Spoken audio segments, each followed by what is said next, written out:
간호조무사는 횡령 혐의로 검찰에 송치되고 일본인 남성 직원은 성추행 혐의로 어제 첫 재판을 받는 등 나눔의 집 내부 고발자들의 도덕성에 의문이 잇따르고 있는 가운데 줄소송과 감시를 받고 있다며 언론을 통해 억울함을 호소해 논란이 재점화되고 있습니다.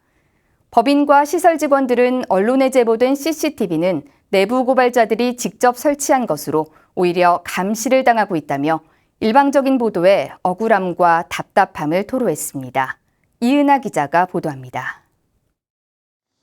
어제 오전 수원지방법원 성남지원 2호 법정, 일본군 위안부 피해 할머니들의 보금자리 나눔의 집에서 할머니들을 위해 일하고 싶다며 근무하기 시작한 일본인 직원이 동료 직원 성추행 혐의로 기소돼 어제 오전 첫 공판이 진행됐습니다. 내부 고발자로 할머니 건강을 돌봐온 간호조무사는 횡령 혐의가 인정돼 불구속 송치된 상태입니다. 이런 가운데 내부 고발 직원들이 사무공간에서 CCTV로 감시까지 당하고 있다며 언론을 통해 억울함을 호소해 논란이 일고 있습니다. 하지만 CCTV가 설치된 사무실은 내부 고발 직원들이 사용하는 공간으로 법인과 시설 직원들은 CCTV가 설치된 사실조차 모르고 있다. 이번 보도를 통해 알게 됐다며 감시는 말도 안 된다고 반박했습니다. 그걸 저희 몰래 이렇게 설치했습니다. 그 뉴스를 보고 그게 설치됐는지 정확하게 인지를 하게 되었습니다. 사무 공간의 CCTV 설치는 불법일 뿐만 아니라 내부 고발 직원들이 직접 설치한 CCTV에 스스로 감시를 당했다고 주장하고 있다는 겁니다. CCTV에 찍혀 감시 행위로 제보된 사무국장 역시 억울함을 호소했습니다.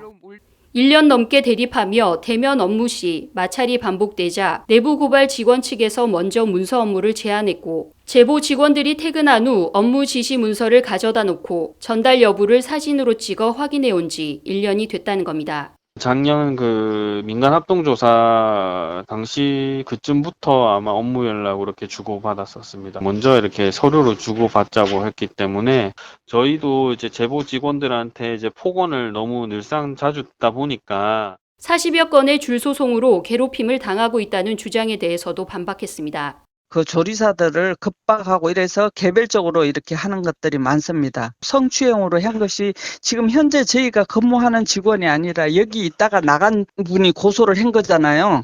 실질적으로 여기 운영진이 고소한 거는 코로나 와중에 출입을 좀 하지 않아야 된다라는 플랜카드를 허락도 없이 잡아 뜯어버렸습니다. 본인들이.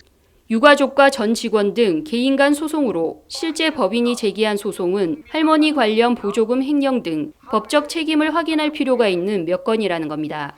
CCTV 설치 시기와 방송을 통해 밝힌 40여 건의 소송 내용을 확인하기 위해 내부 고발 직원 측에 전화를 걸었지만 확인해 줄 수 없고 당사자는 외근 중이라며 답을 회피했습니다. 열리지도 않은 이사회에 앞서 언론을 통해 운영권을 운운하고 스스로 설치한 CCTV에 감시당하고 쫓겨날 일만 남았다며 여운을 남긴 내부 고발 직원들. 보도 말미에 고소 고발보다 힘든 것이 피폐해지고 있는 할머니들의 삶이라는 주장이 얼마나 많은 사람들에게 진심으로 전해질지 의문입니다. BTN 뉴스 이은하입니다.